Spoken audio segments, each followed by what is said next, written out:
Good critic, bad critic. We are back yet again, and not a moment too soon. We are reviewing Prisoners from 2013. This week, this was Captain Quintano's pick. This is directed by Denis Villeneuve. I think is how you say it. Oh, Denis Villeneuve. I think it's Villeneuve. Okay. Whatever it is. I'm always going to butcher it. It's one of the two. One of the two.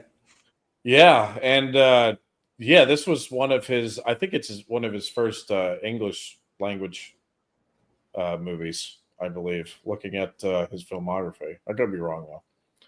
But anyway, this was written by Aaron Guzikowski, cinematography by Roger A. Deakins, edited by Joel Cox and Gary D. Roach, music by Johan Johansson. He's pretty good.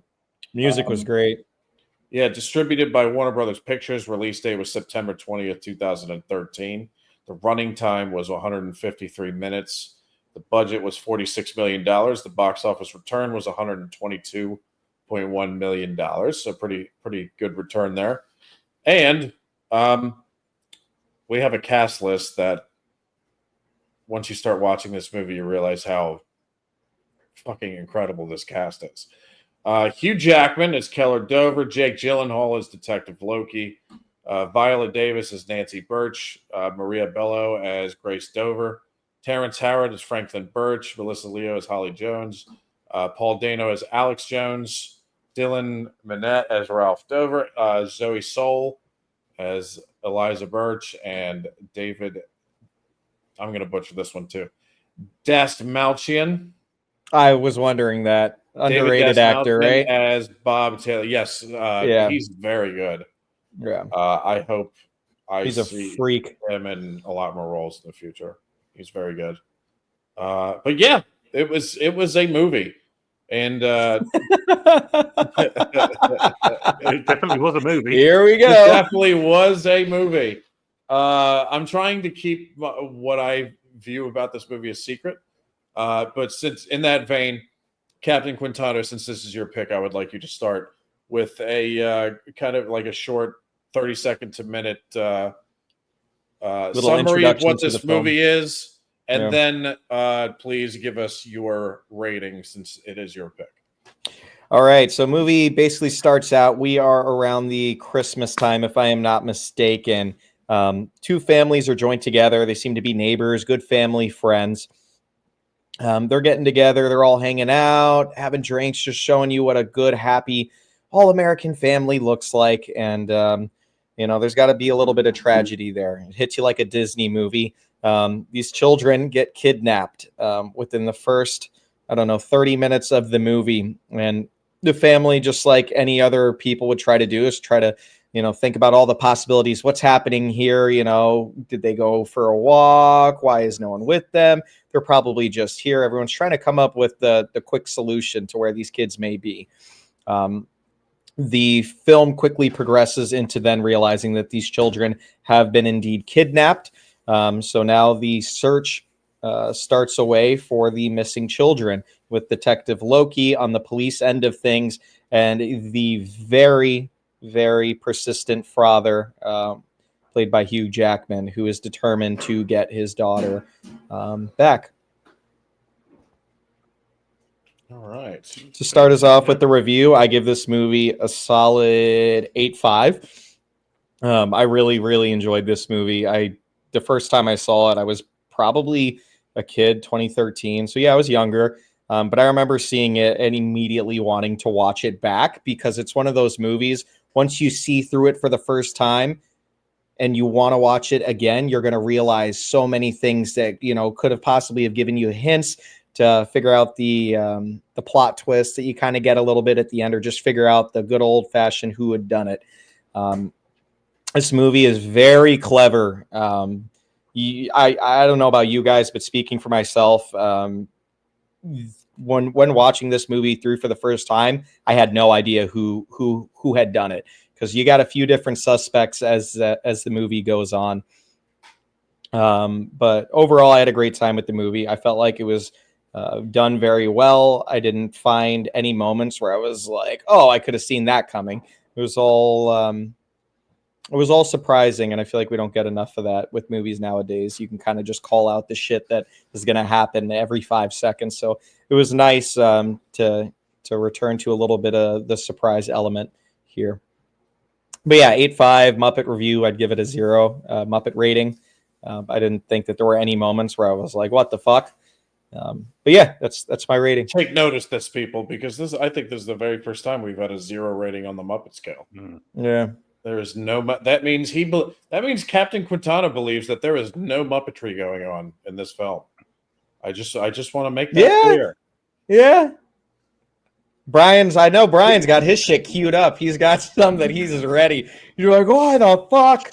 No. Anyway, I'm going to All surprise you, but it's not the surprise you are going to expect, I believe. Now, on to Creepy Paul Dano. So, Craig, what did you think of this movie? Give us a rating. Give it a strong 8, mainly for the cast. When it first started off, because I just sort of let myself go into it blind, and I didn't know Hugh Jackman was in it. For the first sort of 10 minutes, I see him. Jake Gyllenhaal was in this. Obviously, he is. This cast is so bloody strong in this. Even the two little girls at the start of the film, we said it before, kid actors can really take you out of a film if they just they just look like two little girls, as they would if you went round your friend's house and there was, there are two kids there. So even they were good. Again, didn't see it coming at all. For once, I didn't look at the plot halfway through the film. And yeah, I absolutely didn't see it coming. So yeah, strong 8. Muppet. There is some Muppetry in this for me.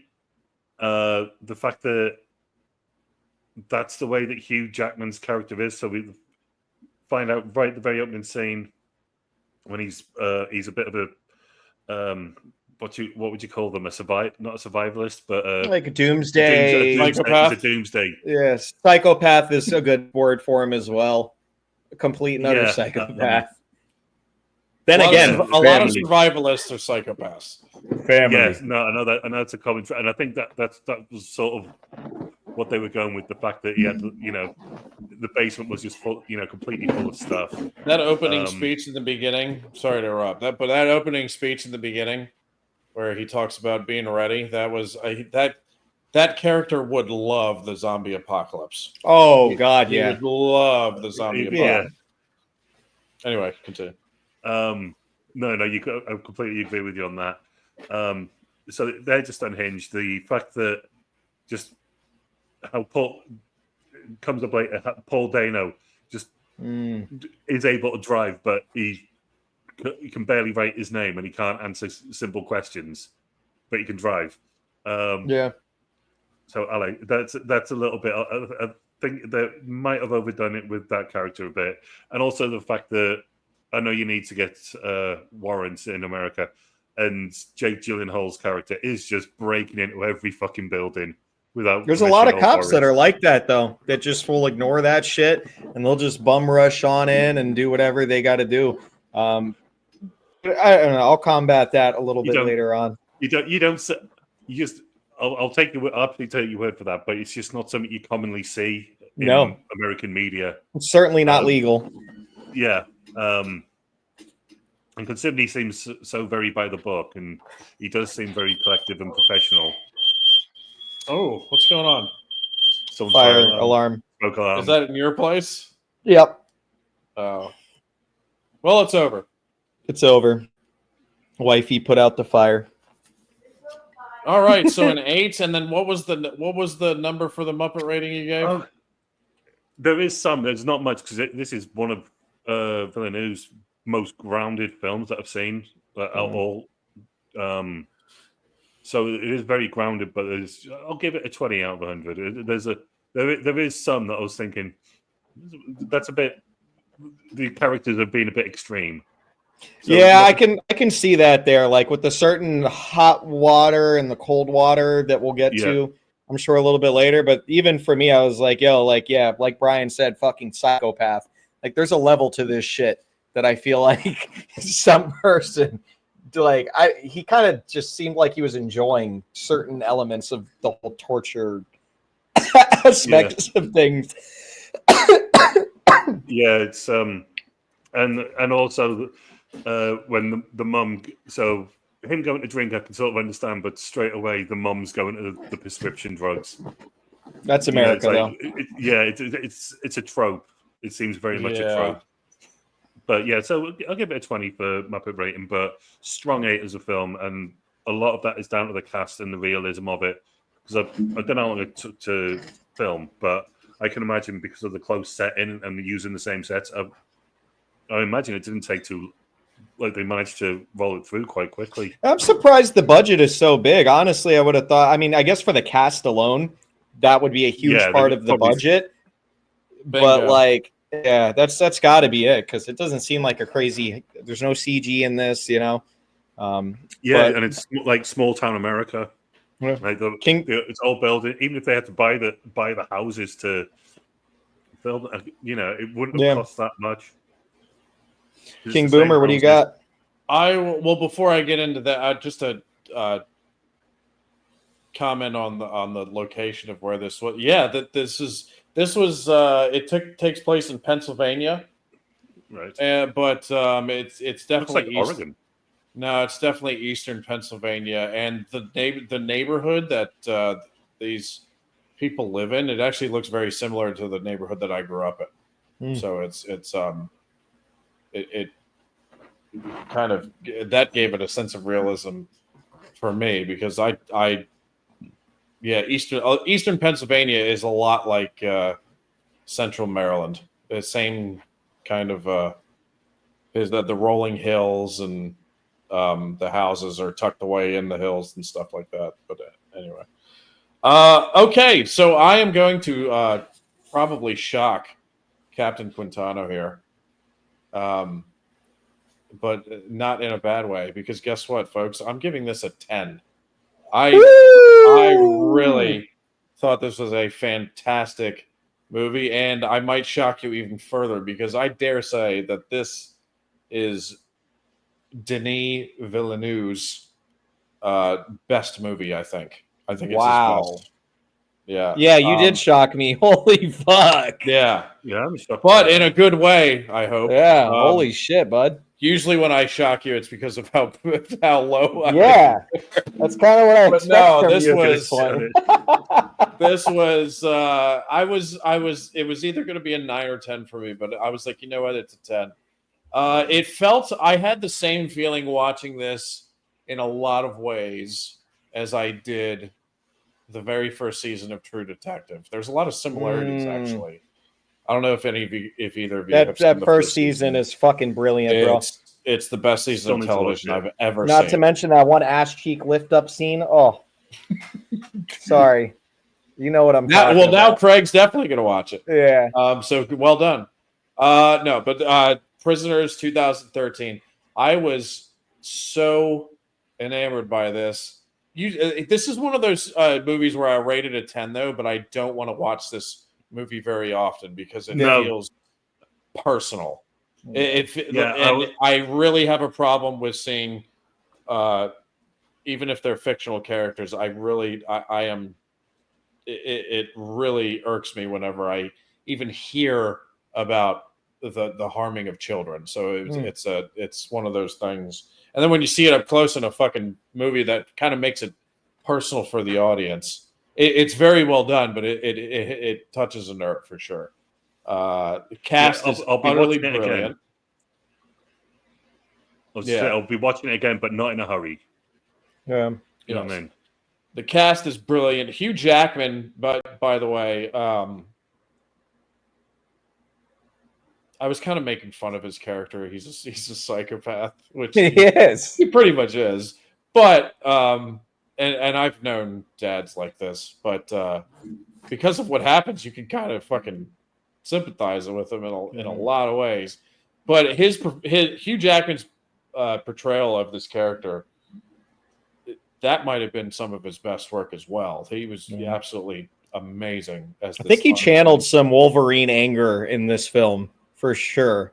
There was like 2 moments in there where I was like, "Oh, that's Wolverine." Literally with the Yeah, hammer. but I don't think he was going for that. But anyway, Yeah. Jake Gyllenhaal, who is he's always good. Yeah. I wouldn't expect him to play a character like this though, so that was nice to see. He's a little unhinged as well. He is. Oh, yeah. A lot of people in this are unhinged, and for good reason. But It's a desperate the situation. one casting thing, which is what I have a negative here, is not the casting choice, but how the character was used. Viola Davis is Nancy Birch. She might be the best actress or actor on this list here. You can make the argument that she's the best artist on the casting list. Criminally underutilized in this movie. Mm. However, it's a little bit before she really became like a top billing name. So what movie blew her up? I mean, there's a few that it was kind of like a gradual really was. rise. It wasn't I like think a there was sky. like a It few- wasn't. There wasn't one that like shot her up. Like Yeah. that. So when she She was must in have an this, Austin she or was on something. the rise. Probably The Help. If you guys have ever seen that. I've seen Okay. clips of her on it. So Yeah, The I'm- Help. That's the one with the NASA, and then she's the black woman who works at NASA at the time of one of the space launches. But that movie is like her performance in that is, oh my god. Yeah. But yeah, I thought she was criminally underutilized. When you have someone as talented as her, just play, basically who is on the screen for like 5-10 minutes, if Yeah. that, that's a crime in itself. I just Maria don't know what you'd have done Bello. with it though. You could do plenty with her. You could do plenty with her. She could have got more screen time than what's his name, War Machine. Terrence Howard. Terrence Howard, yeah.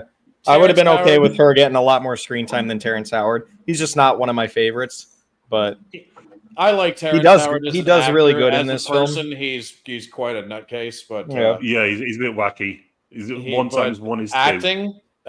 He's good. He's always solid. Maria Bello, I think, is a pretty underrated actress. She plays Hugh Jackman's wife in this, but she's been in a lot of films over the years. She had some good parts in this film, though, for sure. Mm-hmm. Yes, Paul Dano is always good. Who's the one? He does look creepy though. He always looks creepy. Yeah, Paul Dano. I can't imagine him in a role where he's not a freak like the Riddler or like the guy in this film. Yeah, you're talking. You wanted to talk a little bit about the other psychopath, right? Snake Man. Oh, David Dastmalchian. Yeah, I hope that's how I say his last name. No, he's been in quite a few Denis movies now. He's been in Dune and he was in Dune. That's right. And Blade Runner 2049. Yeah. He's one of the guys that get offed by one of the replicants. I think. But anyway, he's a very underrated actor. He every time he's in a movie, he kills it, and he's a uniquely weird looking guy. Very strange. He certainly is. Yeah, he's excellent. But the one I was going to highlight where I was like completely blown away was Melissa Leo as Holly Jones, who ends up being the main fucking villain. She was terrifying. Menacing. Especially at spoilers, folks, but throughout the movie, you don't know that she's the one who's doing all these things, and you don't find out till the end.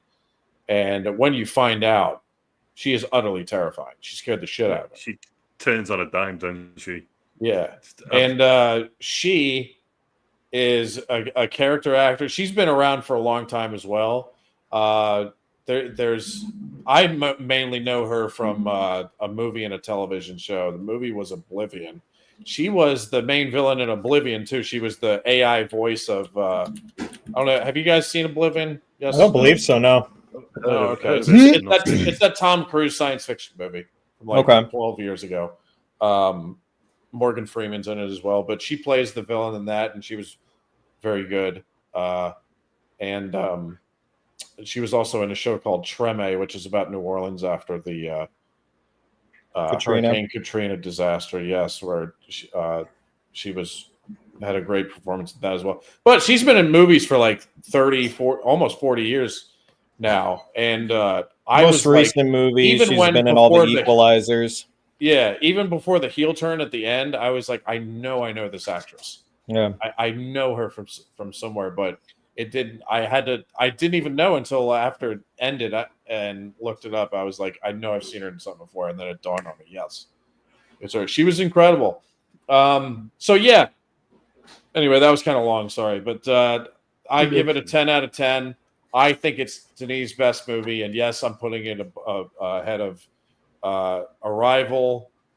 Dune too. Both Dunes. Yes. Wow. Yes. What was the other one that he did that was very good? Sicario. Yeah, I'll put it ahead of that too. Craig was just talking about that. I think for me, it's Prisoners, Sicario, and then Dune Part 2. That's because I watched Sicario this morning. I completely didn't realize, completely forgot it was a Villeneuve film as well. I would put it just above Sicario, just above this one, as what I think is his best. But if we're gonna switch one and two, there's no real argument there. 1A, 1B kind of thing. I agree. What did you guys think when you guys were kind of like learning a little bit more about the characters going on? Was there any point where you guys found yourselves catching on to who the big bad may be? Not in the slightest. Or were you just like along for the ride and you were just like, I don't know what the fuck's going on or what this has to do with this? Like, what are your thoughts going in? I was going absolutely along for the ride. I was thinking at some point Paul Dano's character was going to break and something would happen. Something would be revealed from his character, and we sort of find out at the end that there sort of was. And yeah, I was just on for you just seeing how Hugh Jackman became more and more unhinged. Mm-hmm. The one bit, it's not really a specific scene, but when he's got the hammer, I remember him saying, it costs too much to do the house up, to rent it out, and then he smashes the sink up with the hammer. And I thought it's going to cost even more now. Honestly, I genuinely thought that when I was watching it. But no, I was going absolutely wrong for the ride. I was thinking, right, how is this going to resolve? And especially at the very end, because you don't.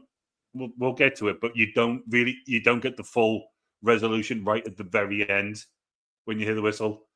And I was like looking at the time, and I was like, how are they going to resolve this? But then just hear the whistle. That look, I was like, all right, okay, cool. You don't need to see. You can. You know what's going to happen. And I'll tell you when I was watching this, I was trying to guess throughout the whole time, and I actually have a recording of this. I actually did a recorded movie. I gotta watch that. So, but I was taking a different. Remember when I mentioned earlier that I said this felt like the movie version of kind of the first season of True Detective? Because of that, I thought that Alex Jones, his mother, who ended up being, or his aunt, whatever she is, and it turned out he weren't even related at all. He was fucking kidnapped. Spoilers, folks. But anyway, the Melissa Leo's character, Holly Jones, I thought she was in on it. And then when David Malchian's character showed up, I was like, oh, that's another person in on it. I thought they were all in on it together, like connected, including the priest and whoever he killed in the basement. I was like, all five of them. I was like, they all have to be in on it some way. This is too weird. But I didn't get it I was on to some of that, but I didn't get it exactly right. I how you guys because Craig just said I had no idea what was going on. I felt like I knew I was thinking too much about it, and I Yeah. think everyone It was made you involved. think. Everyone's Yes. in it. Yeah. At some point, I even thought that one of the fucking parents might have been involved. I was like so fucking paranoid. But that's how Really? awesome the movie was. I was like, Yeah. dude, what's going on? What's going like I need to know. But for sure, I thought like 5 people specifically were involved, and it was Alex Jones, Holly Jones, David Dastmalchian, aka Snake Guy. I thought he was involved once he showed up and started hopping out of tree houses. Spider Monkey fucking that. Yeah. All right, Muppet rating goes up to 1 for that one scene. I put it at 2 just because of that scene. As soon as I saw that actually took me out of it for about 20 seconds. Yeah, because all I heard was does whatever fucking Spider-Man out of the tree, and then Jake Gyllenhaal, who's like been a badass through the whole thing, is like, God damn it, he kicked me in the face when he jumped out of the tree. What am I going to do? So, but anyway, it was fun trying to figure out who did it. But like, I was thinking that I guessed way too many people were involved. So I was like, they're all involved. Arrest them all. But I got like what? Because it ended up being Holly Jones was the main perpetrator. Alex Jones ended up knowing some things because he was fucking kidnapped for 25 years or whatever it was, which was Alex crazy. Jones was also hanging out with the little girls. He was also hanging out with the girls. Yes. Yeah. And that's because he was giving away things. He was singing that song, Batman Smells. And then she said at the end, she goes, "Oh yeah, the girls have been all alone since Alex left them." Yeah. Here's something I didn't look it up to find out. It was just something I theorized. The way that he is, Paul Dano's character, Alex, I was wondering if she just kept him, that whatever was in that bottle of Coke or whatever it's supposed to be. Or I was wondering if she just kept him drugged up for like the last 20 odd years. That's a good question. Like that. That's a very good question, Craig. Oh, it's probably the trauma that was induced from him being kidnapped, but I can't imagine he was treated too well. On top of that, they would have had to drug him to begin with. There was probably so much fucking trauma with this poor kid. Yeah, I mean, remember how he reacted with the dog? Yeah. Oh my God, the dog part was like, I was like, that's when I was like, because and that's the part that blew my mind about the Alex Jones character, because I didn't even factor in that he might have been this boy that was kidnapped all these years ago. Yeah. I just thought he was like this mentally challenged guy who was in on it, you know? Yeah. But and especially when he picked up that dog, that was disturbing. That was fucked. Even my wife was like, how did they film that shot? I was like, yeah. But I think there's a lot of camera tricks they could do. Any film that's got an animal on, they always have to have someone, I can't remember what the term for the person is, but someone who's there for the animal welfare. I think any animal that's actually ever on screen, someone has to be on there to essentially make sure that the animal's looked after on like any set. It's like a legal requirement. So makes sense. There'd have been like some harness on it. So I don't think they cut a corner and he picked the dog up by its by its collar. Certainly hope not. That was. Oh no, that would have happened. There was something else I wanted to mention, but it slipped my mind now. I can't remember what it was. Well, I'll tell you. That I was totally blown away that he was, because remember there was that scene where that one lady was like playing the tape of her son that got kidnapped all those years ago. It was him. Mm-hmm. It was fucking him. Yep. And it was Barry, I think his name was. 10 minutes a drive down the road. Mm-hmm. Like, what the fuck? How insane. And the craziest part is how all of it is connected. I remember the first time I watched this, I was like, oh shit, like I'm really interested now in what this, pastor preacher guy had done and who that guy was down there. And it all just comes together so fucking well, man. Like they really don't miss a beat with how they tie everything in together. There's a lot of vigilante shit going on in this. Batman. In this movie, like just individual vigilante shit. Yeah. Craig, you're about to say something. When he gets he goes to the house and he finds the dead body in the basement, and the guy's passed out on the floor. I thought for some reason it was his dad. Well, I know what the reason is because he kept saying father, but obviously the guy was a priest. But when he kept saying father, I thought that might explain the way he is. You know, that's what his dad's like. His dad's a complete drunk, and then he finds a body in his dad's basement. Because when he finds the door, I knew he was a priest because that would have been one hell of a plot twist. He pulled up that's what I thought was happening. He was living in a house like right behind the church, so I was like, "Oh, this is a priest." Here's the thing, though. I got a question for you guys because I couldn't figure this out. Had that body that was in the priest basement, which ended up being the main villain's husband, who was also just as fucked up as she was because they were kidnapping kids together. How long was he dead for? Was he dead for years? Yeah, I think it said years. No, no, because she said my husband passed away. She said this at the start of the film. She said, "Yeah, my husband passed away." I want to say she said 6 months ago. She said he left. He walked out. Oh, but she did say how long ago that was. Does anyone have the film pulled up? 15 or 16 years. I'm sure she said. No, dude, I promise you. I thought it was like 6 months, but then again, that body was decomposed. So yeah, it had to be longer. Decomposed pretty bad, but like if it was like 15 or 16 years, there probably wouldn't be anything left on the body. Yeah. You know? See if you have that first scene. I think it's when she's talking to the detective. Is when that happens.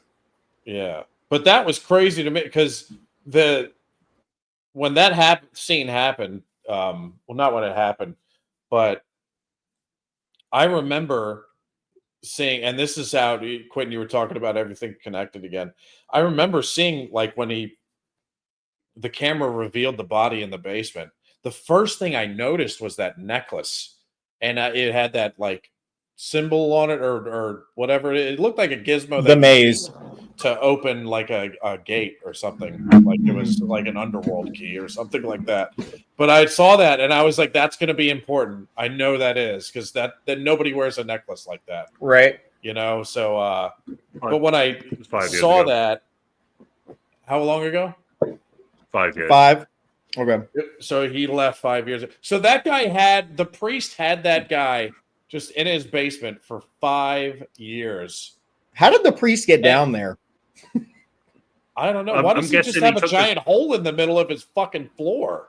That's what I want. Better question. The stairs weren't there. I'm guessing he put him down there, tied him up, and then he removed the stairs. So even if anyone found that door, they wouldn't be going down.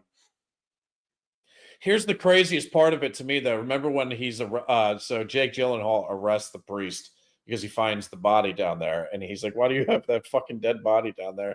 And he was like, "Look, I tied him up. He came to confess, and he confessed to killing all these kids. So I took it upon myself to fucking tie him up and leave him down there. And it's been all this time, and that makes the audience think like, no, this priest is out of his mind. No, he was right. He got the right guy." Which is insane. This is where I was getting confused with my numbers. He said the guy said he killed 16 kids. It wasn't 16 years. He said he confessed to 16 kids. Okay. That's I probably made that mistake too. I might have thought it was 16 years as well.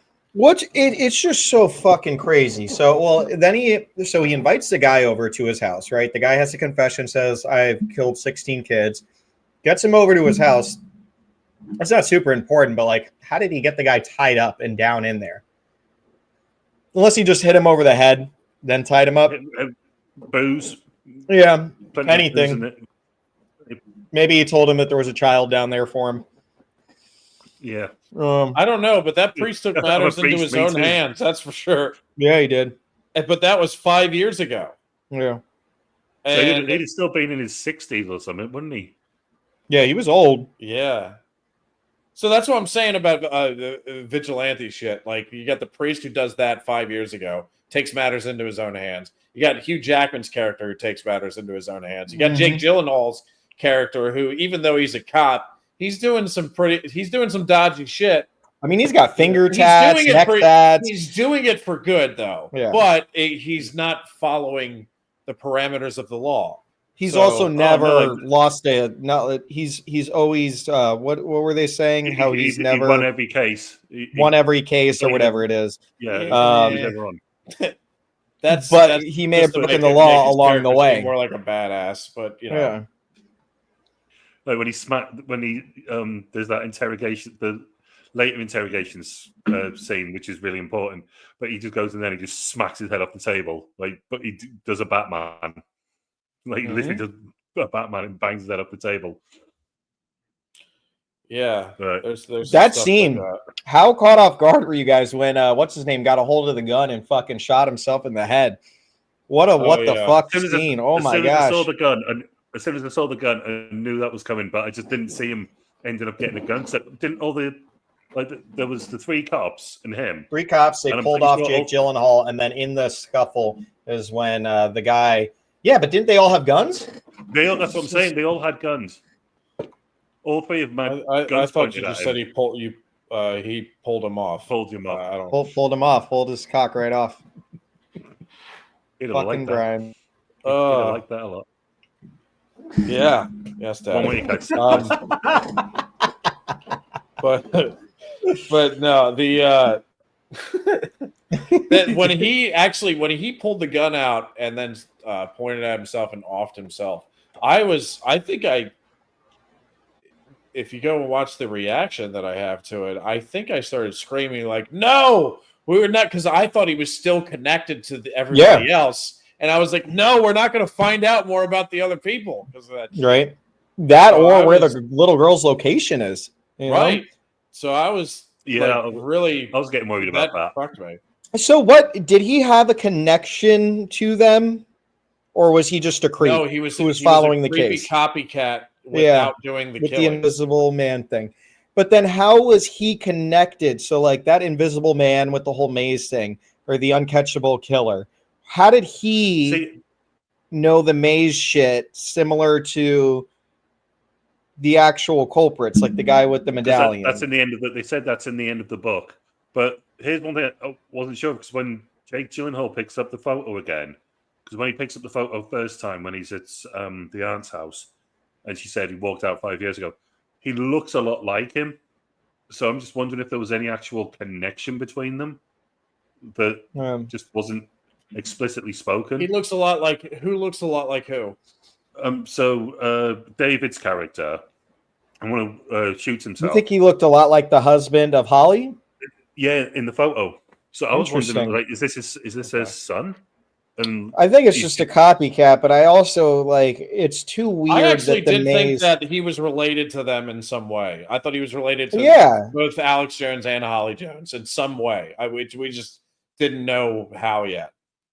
And then he offed himself, and I'm like, oh, we'll never know now. So I was thinking that I'm with you, Craig. I was thinking that there was some relation there. I didn't think it was their son though, or anything. You know.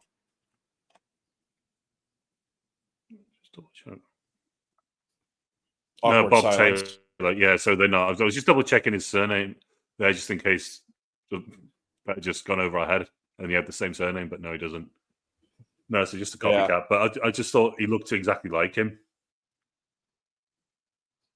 And he was going in their houses and taking the kids' clothes. Like, oh, I was the whole time. You're like, this is the one. This is the guy. And then you find out it's not. It's bro. The daughter, wacko. The daughter of Terrence Howard's character. That scene where she was quiet in the bathroom and she was like, "Fuck you both. Yeah, you guys left me alone, and you didn't tell me where you went." I was like, "That's pretty fair." Like, both of your parents disappear after your little sister was just fucking kidnapped. Well, that's a little fair, bro. That was a good. Yeah, she took way too fucking long to answer that bedroom door. She couldn't have just shouted through the door before unlocking it. I was like, come on. I was thinking something. I was like, oh no, this family's been through enough. Come on. I'll tell you a part where I actually almost started fucking crying, and I'm not ashamed to admit it. When it's after the big climax, Holly Jones has been killed, and Jake Gyllenhaal drives the girl to the hospital when she's been like half poisoned or whatever it is, and she's throwing up. She got injected again. Yeah. So it wasn't that got me, but when Jake Gyllenhaal's recovering, and then the mothers come in with the daughters, and she's wielded. Thank you for breaking the tension there, Hugh. So the daughter, what was her name? What was the main daughter? The white daughter's name? Anna, yeah. So she's wheeled in, and she it looks like she can't even say anything. But the mom's like, she wanted to come in and like thank you for saving her. And then says you're and then she says things, and then as she wheels them out, and then she finally like lifts her hand and says like bye. Yeah. And I like fucking started tearing up when she opened her mouth and said bye. I'm tearing up now because of it. That I don't know why that got me. Maybe it's because I have a daughter now. I was just gonna say, yeah, I would think that, yeah. But it got to Jake Gyllenhaal. Like Jake Gyllenhaal, his character I really liked his character. It's very different. Very different. It's a very different kind of cop too. Mm-hmm. It really is. Like he's empty inside, but like he cares about his job. If that makes sense. But he's probably he might be the most moral character in the entire movie. Well, yeah, it's definitely not Hugh Jackman. Yeah. It's not, definitely not Hugh Jackman. No, Hugh Jackman's character is like a fucking psychopath. Yeah. I mean, he has his reasons for being a psychopath in this movie, but like trust me, he was a psychopath before this shit happened. Yeah, like he's been waiting for the day of the zombie apocalypse. He really this is just an excuse for him to get out all of his fucking pent up torture rage that he's been dying to do. Yeah. After what happens when Brady he blows his brains out. How the hell was Jake Gyllenhaal? Wait, so he's on film assaulting the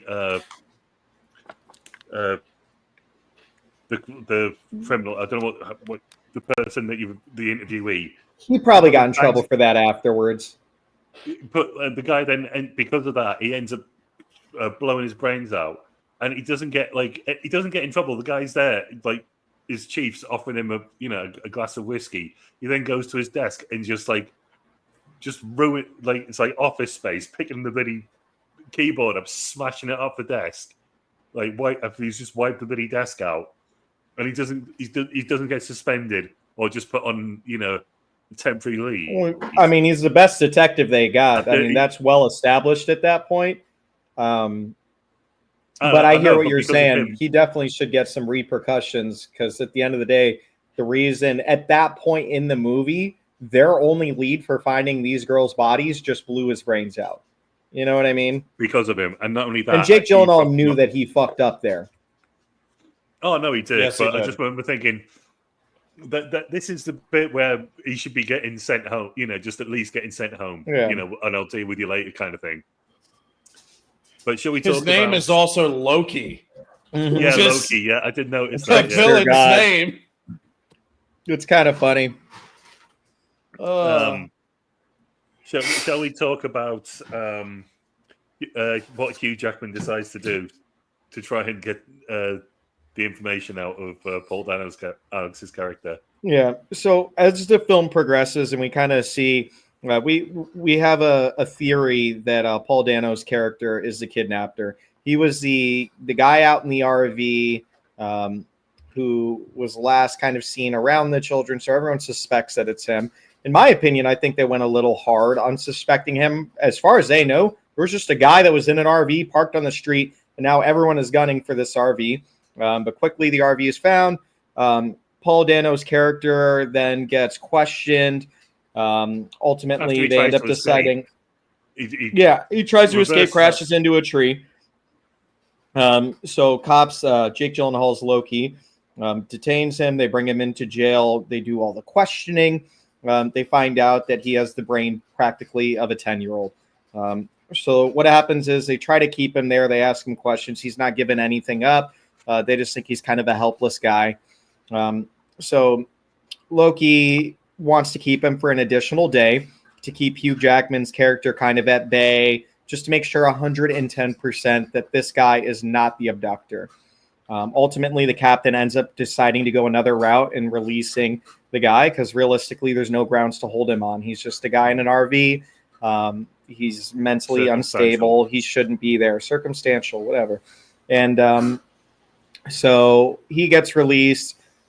Hugh Jackman hears that he's being released, runs up to the police station in his truck, gets out, and this is where we get our first mysterious little clue of the movie. Paul Dano's character whispers to Hugh Jackman as Hugh Jackman is kind of wrestling him, trying to get answers from him. And what does he say? I didn't hear him say anything. I thought this was Hugh Jackman making it up. I missed it. He said they didn't cry until I left. They didn't cry until I left them. Which validates Hugh Jackman thinking this guy has my children. He knows something about this. So Hugh Jackman eventually, just to pass a little bit of time here, he waits for Paul Dano's character to be alone so that way he could kidnap him so he could start his little torturous shenanigans and hopefully find his some information about the lost kids. Hugh Jackman is waiting outside the residence. Paul Dano's character starts to walk the dog. Quickly as he starts his walk, he yanks up the dog's leash, holding the dog up in the air by his neck as it whimpers, and you start to wonder to yourself, hey, what the fuck? Is this guy the killer? This is not normal. This guy is a sick puppy. Hugh Jackman kidnaps Paul Dano's character, brings him to an old residence of his that is old and condemned, that no one would really go into, and proceeds to start torturing him, I think, at this point. Someone help me out here. Well, the first thing that he does, he's got duct tape on his mouth. He's chained to the radiator in the bathroom, and that's when he goes and gets Terrence Howard's character and brings him over. I don't think he had any bruising on him. I don't think he did. Or if he did, it wasn't that bad. Yeah. Hugh Jackman, psycho ass. He's like, hey, come on, I got to show you something real quick. Come check this out. Just get in the car. What's going on? Don't worry about it. I got to show you something. Terrence Howard, whose character is normal, but is being played by a psycho. He's the one who's like, dude, why are you getting me involved in this shit, man? Like, come on, I don't want to be a part of this. And he's like, well, you are a part of it, motherfucker. Like, Hugh Jackman's character was crazy. And it actually made me uneasy watching this character. Hugh Jackman, by the way, gotta give him his flowers for this one. He did an incredible fucking job playing this character. He really did. Honestly, I can't think of a better performance. It's hard to think of one. I mean, yeah, he's fucking Wolverine, but he was great in The Prestige. Great in The Prestige, but I think he was still. I think he was still working his shit out.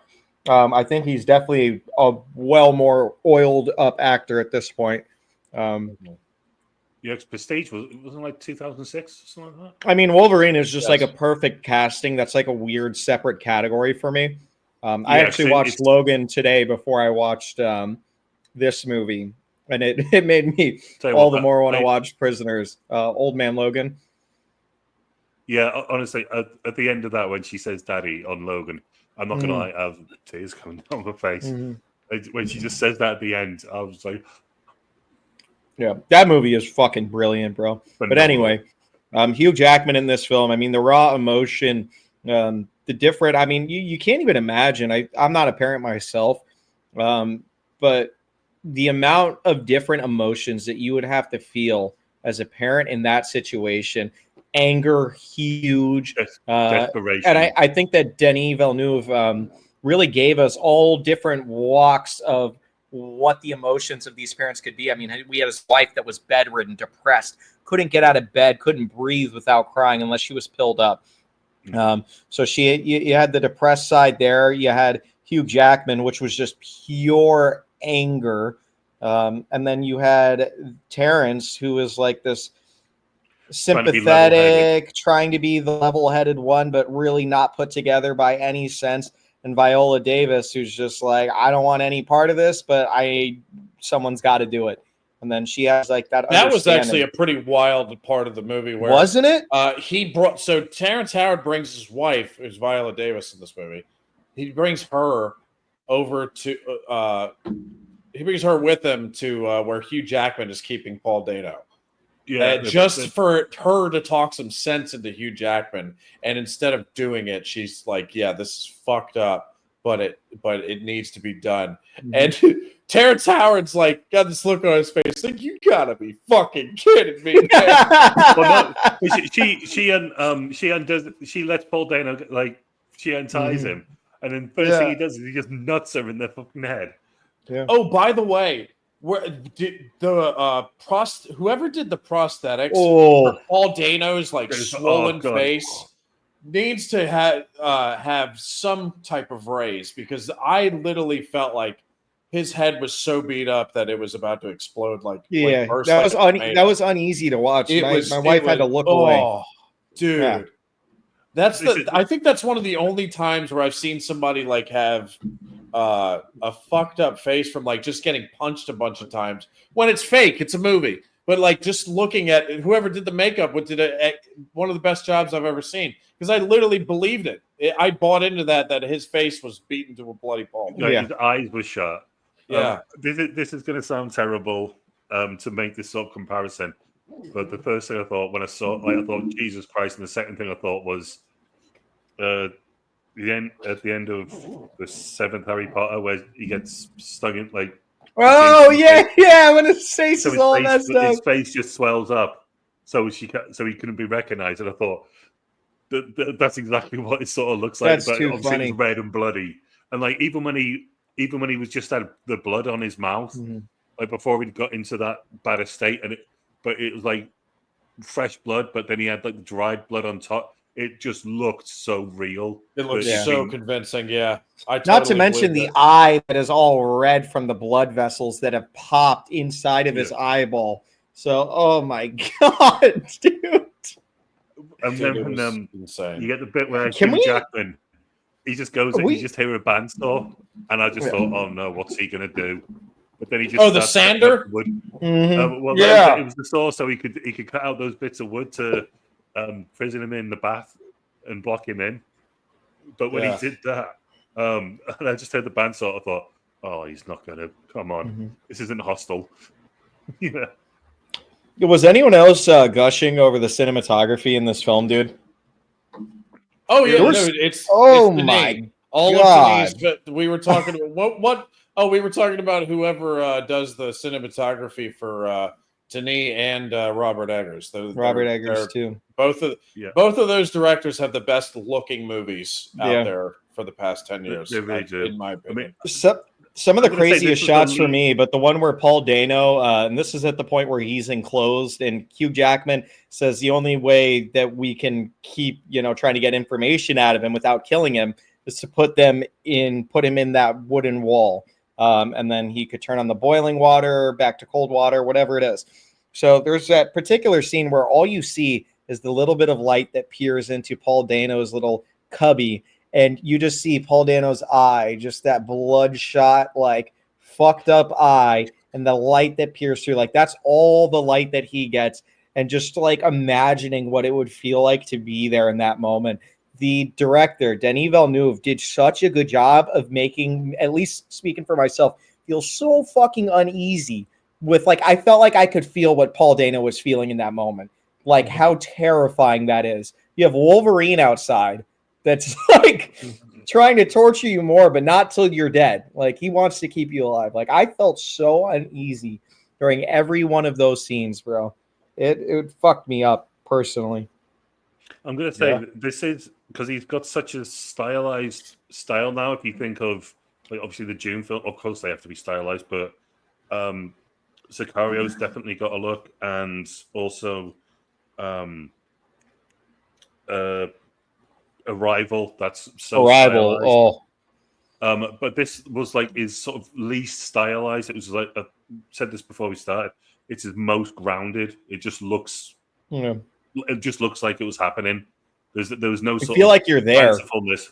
Yeah, it looked real. It looked like If you take out the because in my opinion, all of Denis' films from I haven't seen any of his French language films that he has before this movie, but there's every movie from now, because Prisoners was the one I didn't watch. There's also another one from 2013 that apparently has Jake Gyllenhaal in it. It's one with the spider at the end. Yeah, I've never watched it, so that's the only one that I haven't seen of his English language films now.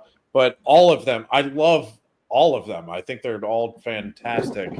Arrival, just the ending I have a problem with, but the rest of it I think is fantastic. But yeah, I still think I'm not shying away from this. I think this is his best movie. And in all the other movies that I just mentioned, other than perhaps Sicario, this is where he's working with the least amount of effects and like cool things to do with the camera, and he still makes it look like $1 million. Yeah. It's $43 million. Yeah, it's without all the effects and stuff, and making it look like the way his talent was showing early. Definitely for American audiences anyway, or worldwide audiences, because I don't know how successful his French language films are, but I would actually go and watch them depending on what they're about. But I'm not opposed to watching a movie in a foreign language, especially when it's directed by someone like Denis. They must have we'll been have to good do enough. the Count of Monte Cristo in French then. That would be fun. I would really enjoy that. They do that one. That would be fun.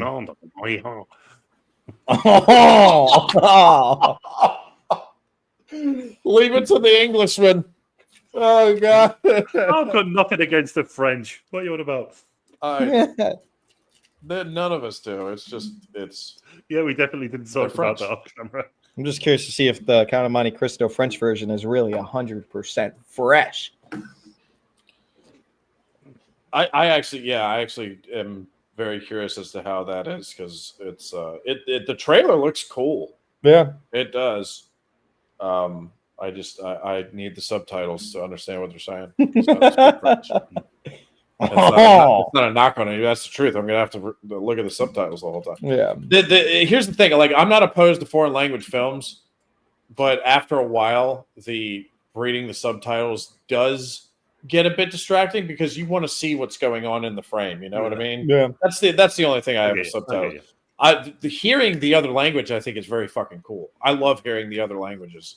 Because it's gonna feel more accurate to the story as well. I mean, nothing bothers me more than when I'm watching, Robin Hood, Prince of Thieves, and the fucking main character doesn't even have an accent. But hey, that's just me. Well, I saw a comment on that video the other day from Englishman. From what? Wait, what? Brian? No, I was letting Craig talk.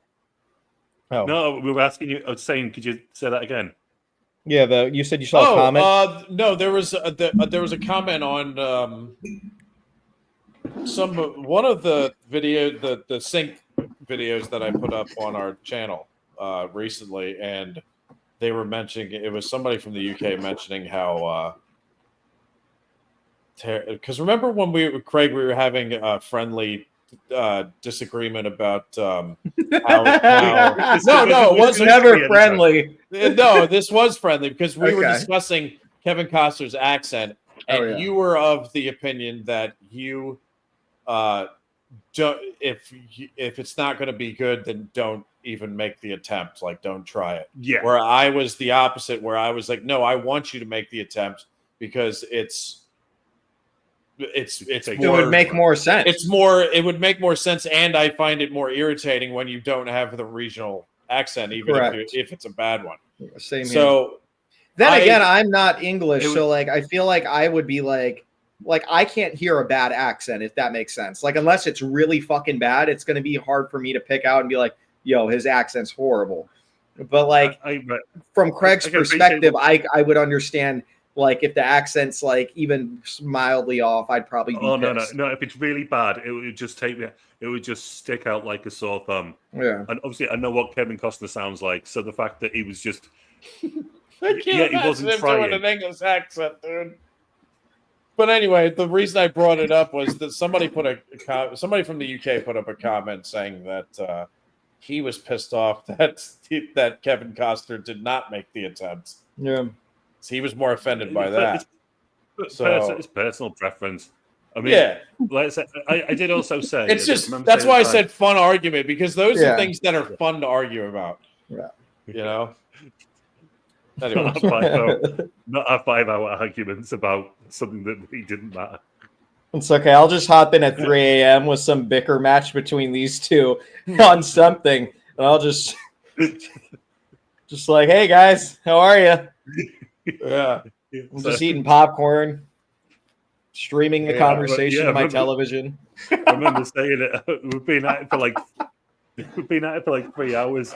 Oh, easy, bro. Y'all's feuds go on for fucking days. I love it. I just put the end. Whenever Quentin reads this, he's going to be going, "What the fuck?" It's like just absolute stream of messages. But no, me and Brian, we don't agree with everything. We agree on so much, but if we don't agree with everything, and we don't. We're fighting like old husband and wife. We're not arguing and screaming and shouting at each other. It's more like, no, I'm not letting you get away with that. And you're going, you're talking shit. I'm not letting you get away with that.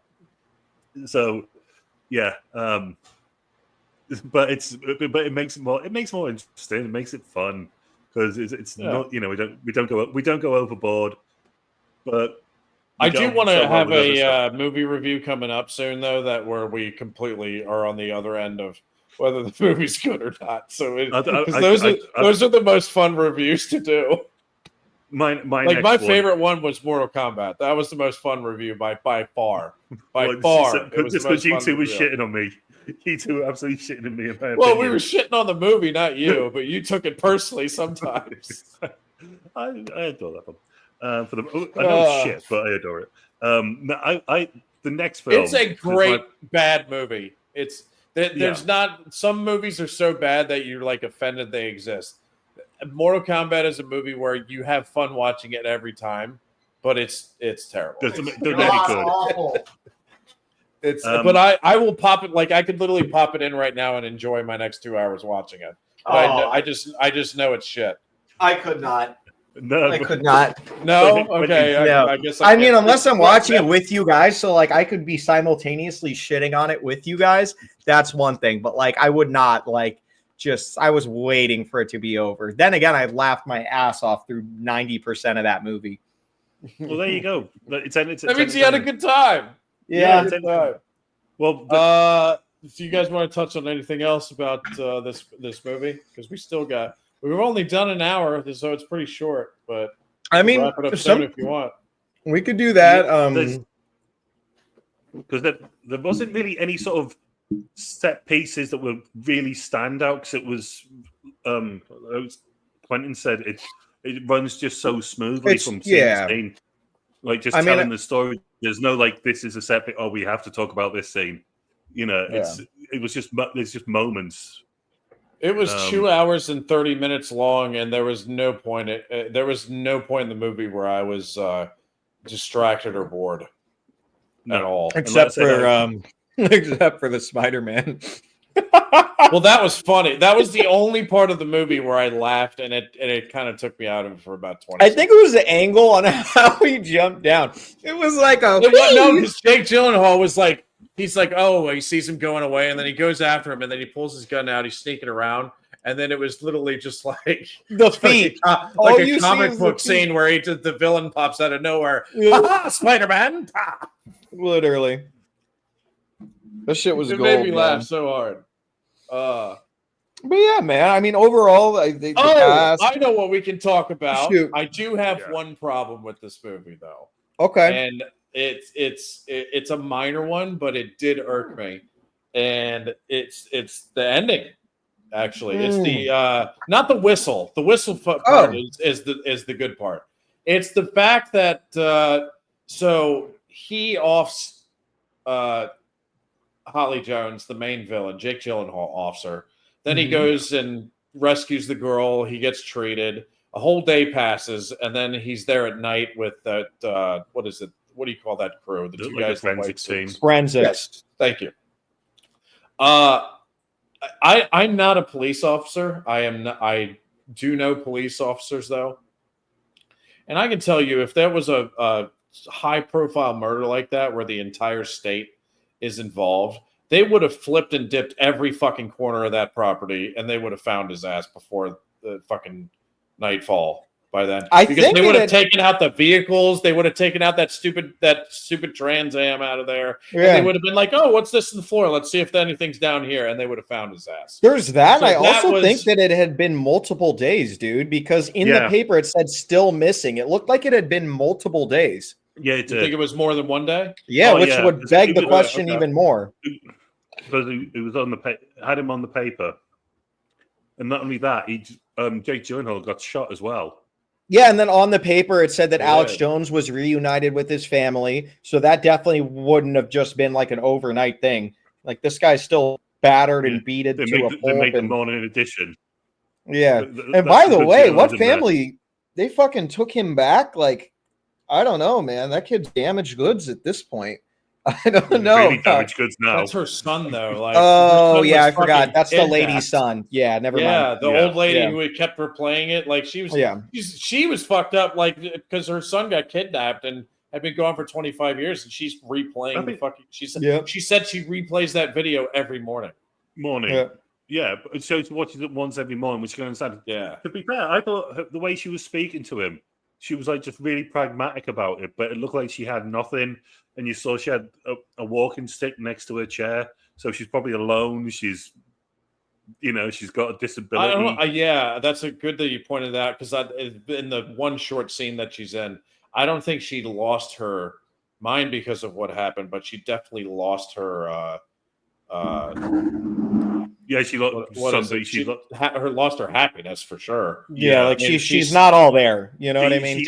No, she is there. She's just, but like a piece of it, her like a piece of her is her missing. Emotion is gone. Yeah, she never managed to heal. She never managed to move on and heal. I mean, imagine you're probably blaming yourself for years, wondering if you could have done something. That's going to eat away. Yeah, she fell asleep and then he was gone. And it's so fucked, bro. And her and the guy who was in the priest's basement for 5 years before he was killed by the priest. They had been doing that in that fucking area for decades. How fucked is that, bro? Decades. Oh, dude. And just because they're evil, like there wasn't some, this is why I did it. I love that they didn't try to humanize the villain.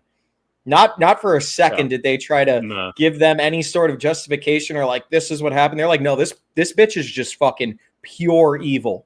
Like that is it. Oh, the shit that she said to Hugh Jackman. Oh yeah, she's fucking. Oh my god! Like, what did she say? Like something along the lines. God, and she's gonna punish him by taking away everyone's children. Taking away his children. Yeah, like and she's just sick. I'll get if you don't put those on now, I'll blow your brains out and get your daughter to come in and clean it. Yeah, and then also when he fucking puts him down there, like she's like, don't worry, tomorrow I'll put your I'll have your dead daughter join you. No, she said she goes, I hope you're still alive for when I throw your dead daughter or when I throw your daughter's corpse down here. She was like, I hope you're still alive. She said put a tourniquet when she shot him in the leg, she said put a tourniquet on it. It could be 24 hours. And then she was saying about the dead daughter. Sick she's shit. Fucked. And Melissa Leo fucking killed it because I was like, oh, I don't want her to die quick. I want her to be tortured. Yeah, I really do. And the fact that like she kidnapped Alex Jones like 25 years before, and or however long it was before, and that's like they killed all these kids, but he's the one that they kept alive. Yeah, and like transformed into like their little bitch in a lot of ways. I don't know. Yeah, like, pretty much. Yeah. they like, completely destroyed his. I think she completely destroyed his brain with whatever was in those bottles. Well, yeah, and that's That and why then the trauma. in the beginning when they were talking like how he only has the mental capacity of a 10-year-old. 10-year-old. You don't know why, and then at the end you're like, oh, that's why, because he never had that's when his childhood ended, when he got that's when he was taken away. And you also when Jake Gyllenhaal first like goes into his room and he sleeps on she's giving him nothing. He's sleeping on a sofa bed. He opens the drawer and all he's got is got anything of note is that little RV, whatever you want to call it. That little looks like a hospital truck a little bit. Yeah. Like camper van sort of truck. Well, she says that he sleeps in his camper most of the times out of the year, but when it gets really cold out, or like this time of year, he'll come and stay in this room. Yeah, so obviously she'd ruined him that much that she wasn't worried about him escaping. Here's another question I have: was he helping her like grab kids? That's what I still like. Did we ever get that answered? Was he the ones who because there was no DNA evidence in the RV at all. Right. So how did she manage to get 2 kids? Yeah, that was never answered, right? Sweet old woman. Maybe she just invited them in. But obviously we don't get that. That isn't addressed. It could be any number of things. He convinced everybody else that she was a sweet old lady. Yeah, and what was going on with those when he goes in? Loki goes into his house, like punches him out, arrests him, and then there's like a pig's head in the bloody sink with flies all over it. Yeah. Oh, that was I know about that. David. So David Des Malchian's character, the crazy maze guy who was a copycat of that shit. So he was buying kids' clothes and copying that, and he was buying mannequins and burying them like he would like bodies. And then remember the pictures that they were showing the parents of the kids' clothes with blood on them. That's what the pig's blood was.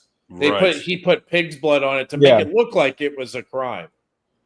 So it was just a weird character who was just imitating crimes without actually committing them. Well, here was another thing where I thought they might have been related, because he's got all the snakes in the locked up. You sick bastard. You probably would love that. Not when they're locked up and they haven't got any food or whatever. No, but when they came out, you probably had a fucking snake boner. Well, I was like, then I was going, right, I know what that is. I know what that is. He's like, that's a corn snake. That's a rat snake. That's a tree-field viper. They mostly. They mostly were corn snakes. Yeah, which would make sense. They're a rat. It is a rat snake. Yeah, a corn snake is a rat snake. So looking this up, guys, just super, super fast. They abducted many children, including the 2 girls in the film. They did it to wage war on God after their son died of cancer. Holly reveals that her husband was the one who gave the girls a ride in the RV, but had no intention of harming them. Later, but it says Holly gave them a ride in the RV? Well, on here it says the husband was, but he was dead. And then right here it said Holly is the one who actually is responsible for the abduction. She was the one who drove the kids to the house. And then she must have planted Paul Dano's character in the RV after that, but that still doesn't make sense. Well, it was done off screen, so it was done off screen, so it looks like she was the one that was in the van, but in the RV. But at the same time, the kid's DNA would still be in the fucking RV. You know what I mean? And they said they scrubbed that thing. Like I don't know. Maybe that's just a little plot hole. Maybe that's like the one plot hole in the film. Maybe that just ended up on, considering the length of the film. Maybe that just ended up on the cutting room floor. It's possible, but I mean, this movie. They wanted you to kind of piece stuff together. I mean, even leading up all the way to the ending, like, will he get saved? So maybe that's just something they wanted us to kind of piece together. But at the same time, a little explanation there wouldn't have been bad. Like No. how did these girls get actually kidnapped? Because Paul Dano was found in the RV later that night, but there was no evidence of the girls. Like I don't know.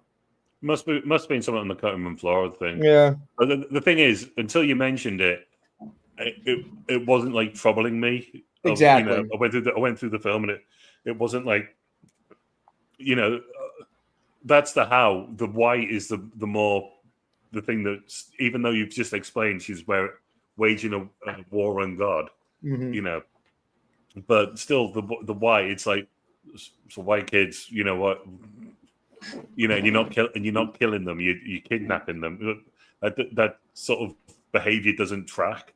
You surely just killed them, and so the why for me is bigger than the how. But The fucked up part, yeah. it says to wage a war with God by turning their parents of the victims into grief-stricken demons. Is the wording. Okay. Like, Well, what it a worked. sick It bitch, dude. I mean, it worked on And Hugh her Jackman. husband before he got whacked by the priest. Yep.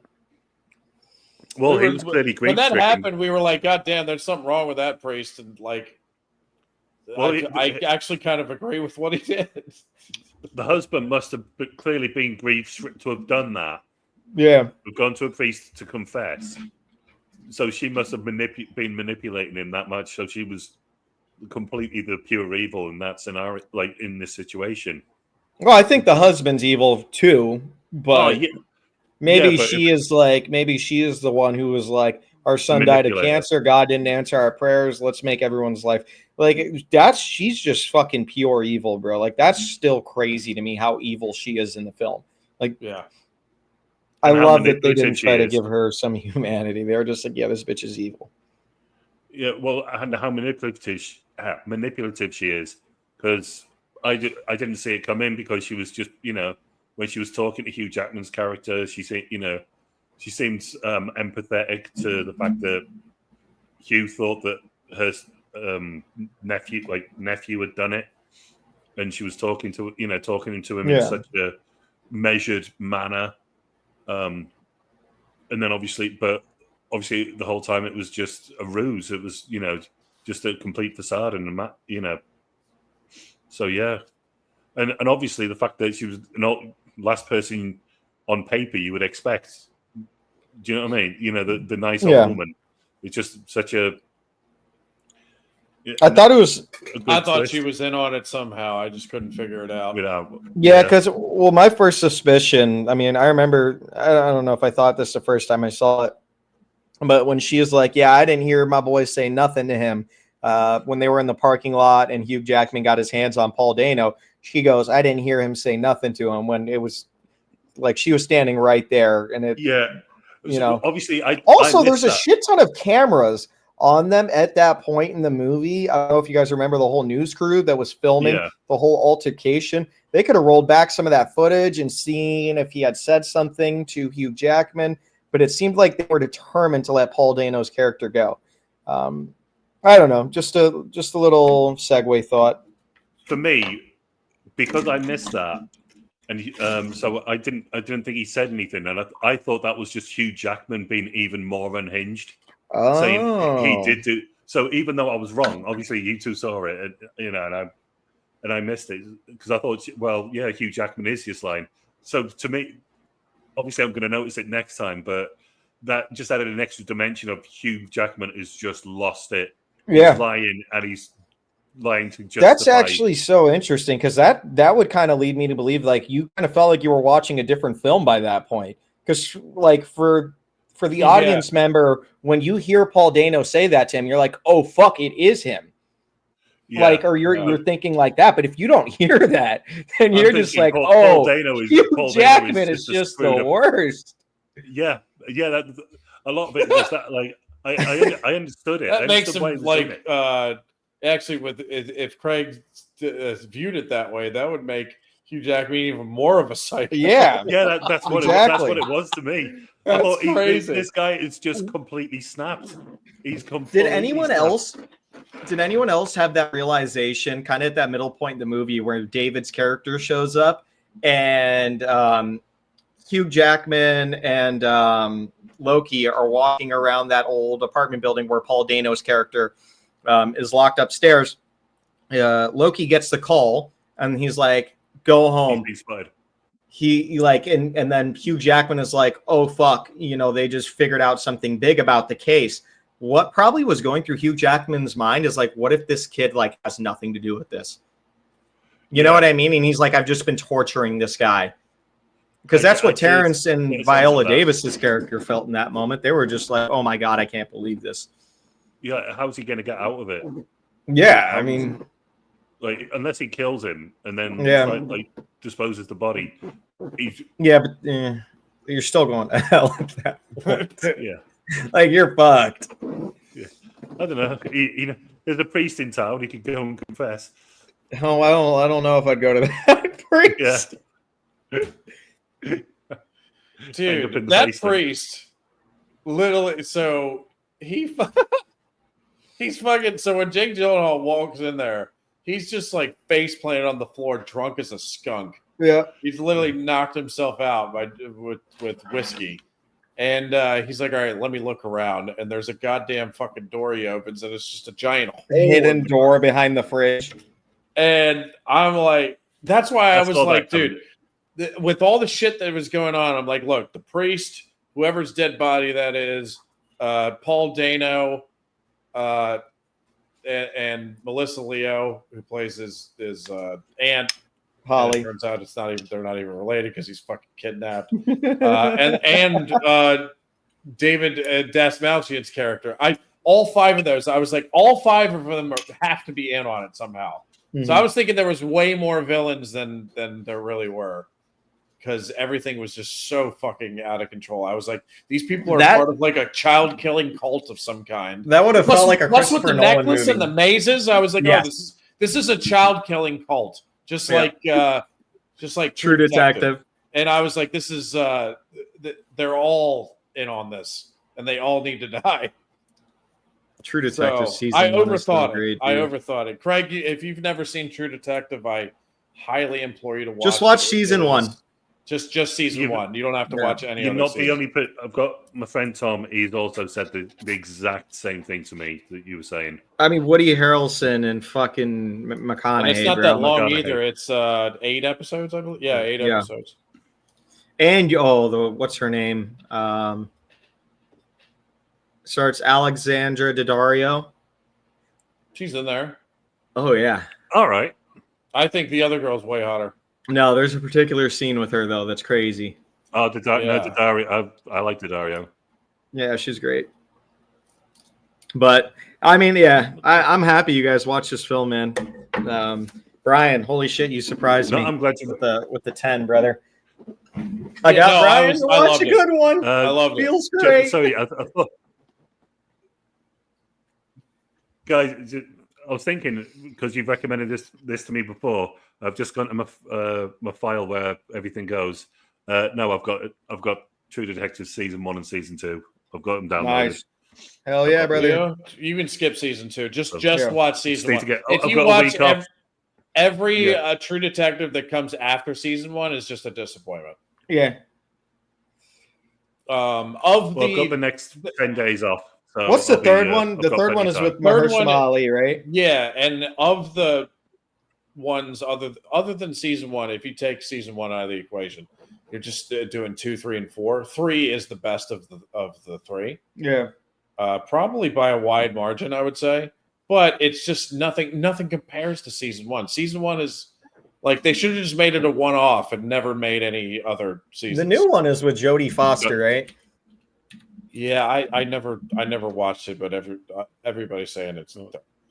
Well, Clarice, just bring back people hated True Detective season 2 when it came out, and season 4 is getting even more hate than season 2 did. Oh God! So do with that what you will. I've got it. I just didn't watch it because the person who created it and did the first 3 seasons is not even involved in season 4. So it's not even. It's like a completely different thing. So yeah. Anyway, I can hit you with some some short production notes here that I found on the Wikipedia page. Yeah, let's do it. So, believe it or not, but a couple actors that were involved in the pre-production at some points were Christian Bale and Leonardo DiCaprio. Wait, what? Christian Bale and Leonardo DiCaprio were going to star in this at one point. Wow. But it didn't work out that way. And also there was different directors attached to this project at one point. Brian Singer and Antoine. Brian, yeah, I agree. And Antoine, how do you say his last name? Black director. He did Training Day. I want to say Fuqua. That's probably not how you say it. Fuqua. Antoine Fuqua. Yeah, Got kind of a French last name. Yeah. Well, I think Antoine's a pretty French. Yeah. He's had a couple good. Training Day is definitely his masterpiece, but you know, let me look up his filmography for a second. And while you're doing that, one thing I noticed while the credits started to run, executive producer was Mark Wahlberg. And I thought on this film? Yep. Damn it, you beat me to it, dude. I was going to save that for last. Oh, that's what I was going to troll you guys with. God damn it, Craig. You fucking ruined that. Oh, I'm sorry. Antoine, but no, like, considering the amount of violence and like how unhinged Hugh Jackman is, I thought I can imagine Mark Wahlberg being behind. You know, this is the sort of thing I want to get behind. Mark Wahlberg is actually behind the scenes. He's actually involved in a lot of good films. Really? Yes, but I was going to do that at the end to troll you guys, just because I know you guys don't like the guy. I was going to say, I just don't think he's a good actor. Would have never been made if it wasn't for Mark Wahlberg. Yeah, I don't think he's a good. I'm not a fan of his acting either, but some people are better behind the camera. Like Mark Wahlberg has a pretty, actually a very good reputation. Ben Affleck as a producer. Ben Affleck is a very good filmmaker and director. Mm-hmm. I think he's superb. Mm-hmm. But as on screen, I'm like, dude, get him off. Like I'm just not a fan. But if you put him behind the camera, he is excellent. Yeah. So Argo is brilliant, but he also had to star him. He had to insert himself in the movie. So Gone Baby Gone, he directed that as well. Yes, he did. Yeah, I forgot he did that. He's which he also put himself in front of the camera as well. No, that was his he brother, Casey Affleck. Good Will Hunting. And Casey Affleck, I actually think is a good actor. Casey Affleck is good. I think Manchester on the Sea is the most overrated fucking movie I've ever seen in my life. What is? Manchester by the Sea. That one Casey, the I don't know if it won Best Film. I think it might have. It won Best Film of the Year. And Casey won Best Actor. Director. Oh, he directed Air as well. No wonder it was good. So he directed Gone Baby Gone, The Town. That's probably the one you're thinking of. He directed The Town. I've heard good things about. That's the bank heist, right? It's good, but yeah, it's just I just don't find Ben Affleck a believable fucking. I think man. No. Live by Night. He was he directed and starred in that. That was kind of a flop, though. I never watched that. And then Air, which is the story. Air, Michael Jordan. Michael Jordan. He directed that with Nike. Yes. Well, it's got Matt Damon in it, so that makes a hell of a lot of sense.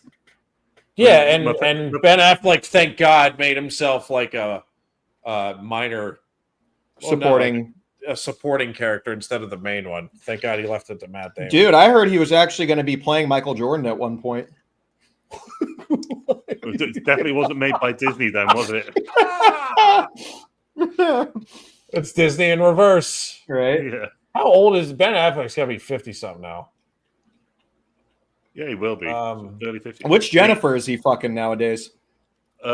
He's with Lopez. He's back with Lopez. Oh.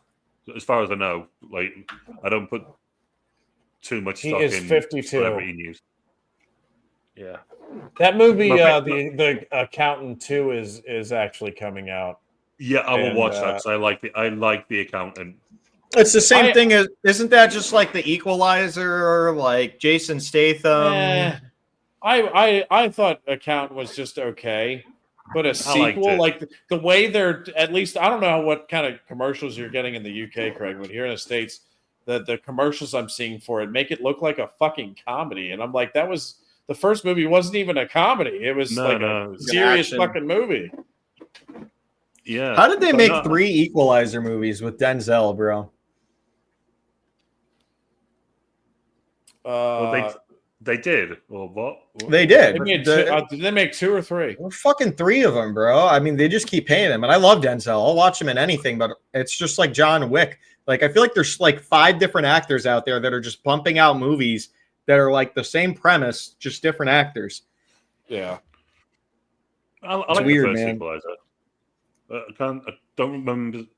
I might have seen the second one, but I don't remember. But I like the first one. I remember. Here's another one. Once Denis Villeneuve took over as director of the project, Timothée Chalamet unsuccessfully auditioned for a role in the movie. Which movie? In Prisoners? In Prisoners, yeah. Well, probably the young kid. Yeah, the teenage Hugh Jackman. That's actually probably right. But I mean, he would reunite with Denis in both Dune movies. So yeah, you know, I don't think. I think he's a bit overhyped. Like the one, like. Have you seen The King yet? No. You should. It's about England. I like him a lot as Bob Dylan. And they take on the French. So there's another added bonus. No, but I think that's his best movie. And that's Robert a good Pattinson. Movie. It's a good movie for you to let us know if his English accent was any good. Oh, well, I'll give it a check, but you got to remember back then the accents were very, very, very different. I mean, Christ, for 300 years. Most of the nobility was speaking French, right? Yeah, for 300 after William the Bastard became William the Conqueror in 1066. The majority of English nobility the only people who were speaking English were peasants, really, and that was till 1362, I believe. Who was the first king that spoke English? Michael Jackson. Was it Richard? Michael Jackson for sure, King of Pop. It depends on your definition of English. I think it was was it Richard II? Richard the First was Lionheart, right? It's hard to keep track because all the English kings only have 3 names: Henry, Richard, and it might have been Athelstan's, but it depends on your definition of English because obviously it's an Anglo-Saxon language. So and it's developed over time so much. I mean, Athelstan's was the first sort of proper king of England proper, where all the kingdoms were united. Yeah, because we had like multiple different kingdoms throughout the country. So it depends on your definition of English, really. Because jump forward 500 years from that, it's going to have been completely different, and you jump to now. Well, let us know what you think of his English accent. Who was the first English king that said English like the dog's bollocks? Did I use that correctly? I probably failed to use that one. The dog's bollocks. Saying not the dog. I can't imagine any of the kings have ever said that's the dog's bollocks. That is, especially not going back a couple of 100 years. I don't know, but I've got a week. I've got 10 days off.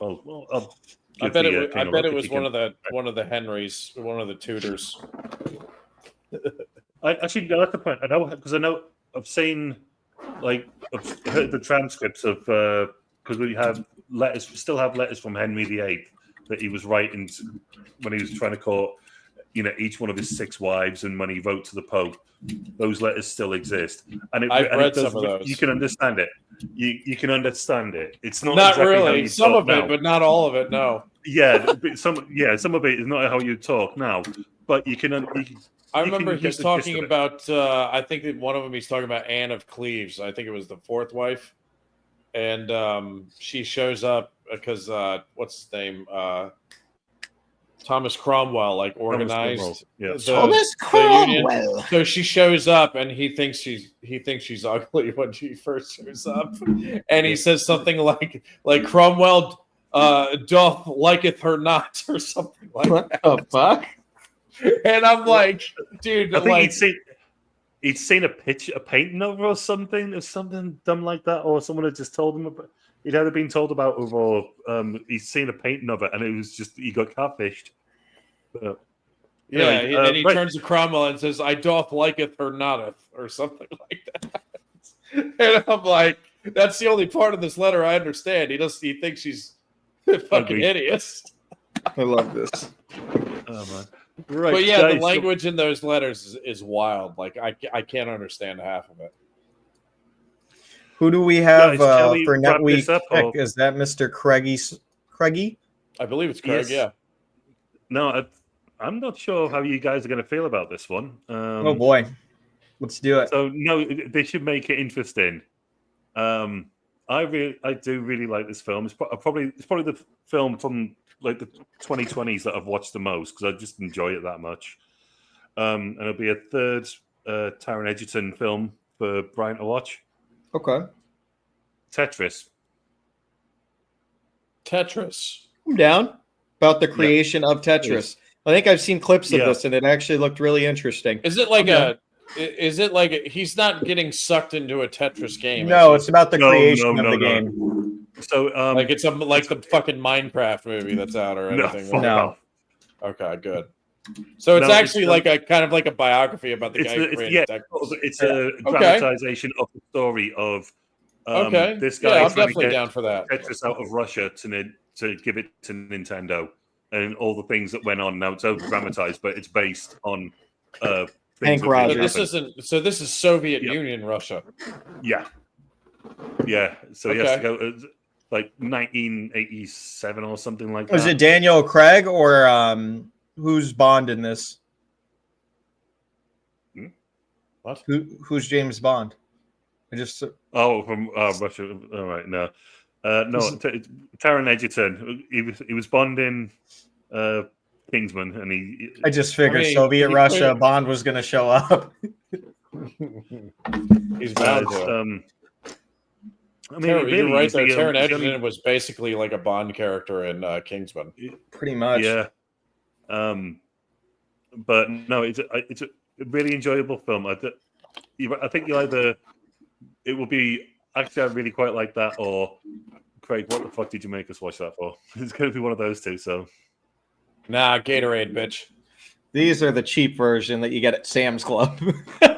Yeah, that make you grow wings. Yes, that make you grow wings and you can't fly. All right, so we got Tetris next week. That'll be interesting. I don't think I was even aware a Tetris movie came out. It was an Apple film. So I can watch it on Apple TV. I think Apple TV puts out some good shit, man. Yeah, every now and again, yeah. And this one I really liked.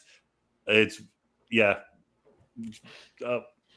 just wait and see what you think. I look forward to it because I really like it, but I'm not sure how you two will react to it. So that could make it interesting. Okay, because I've got plenty to defend it with.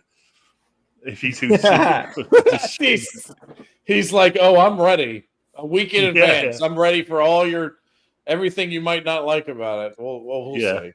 Who knows? Now you made it my personal mission to call out every fucking flaw in this movie, Craig. Good job. Dude, there was a stretch where I was giving Quentin's picks some low scores for a while. It's giving me a 10 to make me feel good. No, I really I actually believe that this is Denis' best movie. Good. After watching it, this is really, really well done. You need to watch Dune 2 30 But during that stretch when you were picking movies and I was giving them like 5, 6s, and whatever else I gave him, I was like, if it keeps up this way, Quentin's just going to start fucking rating my picks very low just to spite you, to piss me off. Oh my god! just to get some revenge back at me. But no, like I just honest. I try to be as honest I can in reviews. And this one, yeah, I was blown away. If you watch my reaction to it that I recorded, I'm like, I do want to watch that. I'm like wide-eyed through the whole thing. Like, I can't fucking. I want to see a not enjoy reaction it. at certain key moments. Okay. And there's quite a few key moments. I know. The Spider-Man. I kept it, but I Spider-Man. remember repeating the phrase throughout the reaction because Craig, you'll have access because it drops tomorrow. But as I'm recording this on a Friday, but the key phrase I kept saying was, "They're all in on it." They're all in on it. Yeah, That's I cool. must have said that like 15 times. I was like, "They're all in on it." A new character comes in that's a little creepy. They're in on it too. I was like, dude, I hate all these people. They're all in on it. All righty, gents. I have to go rest my hand because this is the throbbing and shit is coming full send. Okay, well, let's end this now then. We are going. It was a great film. It was. Prisoners is in the books. That's from 2013. Some pretty high scores with that one. It was a fantastic movie by Denis Villeneuve. And next week, we are going to be reviewing Tetris with Taron Egerton. That is Craig's pick for next week. And it'll be interesting because I wasn't even aware that that was a movie. So I'm actually excited for that. I like movies that are like not super well known. That like, Same. yeah, like I'm just gonna go into this. I'm worried that it's Apple, though. But They come out with We'll some good see. shit. We'll see what happens. It is fun. It's meant to be fun in places that it doesn't take itself too seriously. Is it supposed to fit into places exactly perfect? Get it, Tetris? Well done. I get it. Yes, I got it. I got it. God damn it. You bastard. Okay. Right. All right. That's us signing up then. Until next week. Yes, well, let's get out of here. We'll see you next week. And I'll just end it there. Peace out, everybody. Yeah. See you guys.